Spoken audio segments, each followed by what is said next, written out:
জুলাই গণঅভ্যুত্থানের পর বাংলাদেশের রাজনৈতিক অঙ্গনে যে সুস্থ ধারার রাজনীতির প্রত্যাশা ছিল তা আবারও চরম পরীক্ষার মুখে পড়েছে।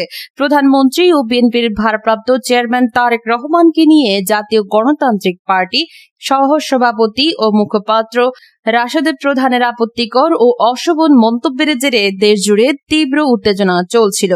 এই পরিস্থিতিতে স্বয়ং প্রধানমন্ত্রী তারেক রহমান গতকাল রাতে রাশেদ প্রধানকে সরাসরি ফোন করে কড়া হুঁশিয়ারি দিয়েছেন।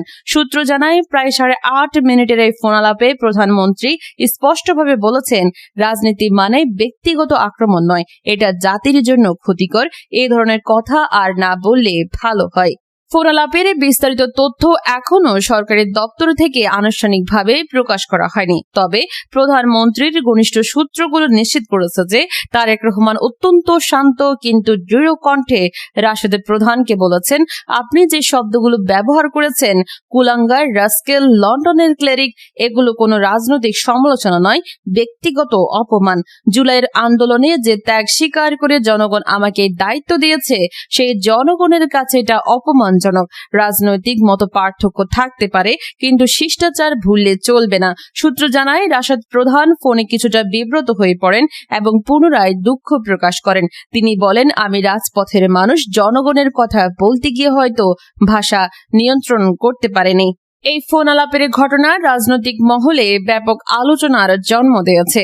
অনেকে একে প্রধানমন্ত্রীর পরিপক্কতা ও সহনশীলতার উদাহরণ হিসেবে দেখছেন, আবার কেউ কেউ মনে করছেন এটা জাগপা বিএনপি সম্পর্কে নতুন চাপ সৃষ্টি করবে। স্মরণ করা যায়, গত 16 এপ্রিল একটি টেলিভিশন টকশোতে রাশেদ প্রধান তারেক রহমানকে উদ্দেশ্য করে বলেন, খালেদা জিয়া কবর থেকে উঠে এলে তার কুলাঙ্গার পুত্রকে ছুঁড়ে ফেলবেন। তিনি আরো বলেন, লন্ডন থেকে সেই রাস্কেল দেশের জন্য কোনো ভালো কাজ করতে পারবে না। এই মন্তব্যের পরপরই বিএনপি ও তার অঙ্গ সংগঠনগুলো তীব্র প্রতিক্রিয়া দেখায়। মোহাম্মদপুরে রাশেদ প্রধানের বাসভবন ঘিরে বিক্ষোভ হয়, কুশপুত্তলিকায় জুতা নিক্ষেপ করা হয়। ছাত্রদল, যুবদল ও স্বেচ্ছাসেবক দলের নেতা কর্মীরা তার বিরুদ্ধে মামলা ও অবাঞ্ছিত ঘোষণার দাবি তোলেন। পঞ্চগড় সহ কয়েকটি জেলায় তাকে অবাঞ্ছিত ঘোষণা করা হয়। প্রধানমন্ত্রীর ফোনের পর রাশেদ প্রধান আজ সকালে এক সংক্ষিপ্ত বিবৃতিতে বলেন, প্রধানমন্ত্রীর সঙ্গে কথা হয়েছে, আমি আমার ভাষা নিয়ে পুনরায় দুঃখ প্রকাশ করছি। রাজনীতিতে সবাইকে সম্মানের সঙ্গে চলতে হবে। তবে জাগপার অভ্যন্তরীণ সূত্র জানিয়েছে, রাশেদ প্রধান এখনো তার মূল বক্তব্যের রাজনৈতিক অংশ থেকে সরে আসেননি। তিনি বলেছেন, গণভোট ও নির্বাচনী প্রতিশ্রুতি নিয়ে বিএনপির অবস্থান পরিবর্তনের সমালোচনা করেছে, কিন্তু ভাষা হয়তো অশোভন হয়ে গেছে। বিএনপি নেতারা এই ফোনালাপকে স্বাগত জানিয়েছেন। দলের সিনিয়র যুগ্ম মহাসচিব অ্যাডভোকেট রুহুল কবির রিজভী বলেন, প্রধানমন্ত্রী তারেক রহমান যেভাবে ব্যক্তিগত আক্রমণের জবাব না দিয়ে সরাসরি কথা বলে সমস্যার সমাধানের পথ দেখিয়েছেন তা প্রশংসার দাবিদার। এতে প্রমাণ হয় তিনি দেশের স্থিতিশীলতা চান। রাশেদ প্রধানের উচিত এখন পুরোপুরি ক্ষমা চাওয়া। অন্যদিকে জাগপা চেয়ারম্যান অধ্যাপক মোহাম্মদ জাফরুল্লাহ বলেন, দুই দলের মধ্যে মত পার্থক্য থাকবেই। প্রধানমন্ত্রীর ফোন ইতিবাচক পদক্ষেপ, কিন্তু এটা যেন কোনো চাপ সৃষ্টির হাতিয়ার না হয়। রাজনৈতিক বিশ্লেষকরা মনে করছেন, এই ঘটনা জুলাই অভ্যুত্থানের পর গঠিত অন্তর্বর্তীকালীন সরকারের রাজনৈতিক সমীকরণকে নতুন করে পরীক্ষা করছে। জাগপা জুলাই আন্দোলনে সক্রিয় ভূমিকা রেখেছিল এবং বিএনপির সঙ্গে কৌশলগত সম্পর্ক গড়ে তুলেছিল, কিন্তু তারেক রহমান প্রধানমন্ত্রী হওয়ার পর জাগপার কিছু নেতা সরকারের নীতি নিয়ে প্রকাশ্য সমালোচনা শুরু করেন। রাশেদ প্রধানের মন্তব্য তারও একটি বহিঃপ্রকাশ বলে মনে করা হচ্ছে। ঢাকা বিশ্ববিদ্যালয়ের রাষ্ট্রবিজ্ঞান বিভাগের অধ্যাপক ডক্টর মোহাম্মদ সাইফুল ইসলাম বলেন, একদিকে বাক স্বাধীনতা, অন্যদিকে রাজনৈতিক শিষ্টাচার, দুটোর মধ্যে ভারসাম্য রক্ষা করা জরুরি। প্রধানমন্ত্রীর ফোন দেখায় তিনি ব্যক্তিগত পর্যায়ে সমস্যা সমাধান করতে চান, যা ইতিবাচক, কিন্তু যদি এটা দলীয় চাপে পরিণত হয় তাহলে গণতান্ত্রিক পরিবেশ ক্ষুণ্ণ হবে। এদিকে সামাজিক যোগাযোগ মাধ্যমে এই ফোনালাপ নিয়ে মিশ্র প্রতিক্রিয়া দেখা যাচ্ছে। অনেকে লিখছেন, প্রধানমন্ত্রী যেভাবে নিজে ফোন করে সমাধান করলেন এটা নেতৃত্বের উদাহরণ। আবার কেউ কেউ বলছেন, রাশেদ প্রধানের মতো ছোট দলের নেতার সঙ্গে প্রধানমন্ত্রীর ফোন করার দরকার ছিল না, এটা তার মর্যাদা কমায়। ছাত্র দলের কেন্দ্রীয় সভাপতি বলেন, আমরা প্রধানমন্ত্রীর পদক্ষেপকে স্বাগত জানাই, কিন্তু রাশেদ প্রধানকে পুরোপুরি ক্ষমা চাইতে হবে এবং ভবিষ্যতে এমন মন্তব্য না করার লিখিত প্রতিশ্রুতি দিতে হবে। এই ঘটনার প্রেক্ষাপটে রাজধানী সহ দেশের বিভিন্ন জায়গায় বিএনপি জাগপা কর্মীদের মধ্যে সতর্ক অবস্থান দেখা যাচ্ছে। পুলিশ সূত্র জানিয়েছে, মোহাম্মদপুর এলাকায় অতিরিক্ত নিরাপত্তা বাড়ানো হয়েছে। জাগপা অফিসেও সতর্কতা জারি করা হয়েছে। রাজনৈতিক বিশ্লেষকরা মনে করছেন, এই ফোনালাপ যদি সঠিকভাবে পরিচালিত হয় তাহলে দুই দলের মধ্যে সম্পর্ক আবার স্বাভাবিক হতে পারে। অন্যথায় জুলাই অভ্যুত্থানের চেতনা অনুসারে গড়ে ওঠা জাতীয় ঐক্যে ফাটল ধরতে পারে।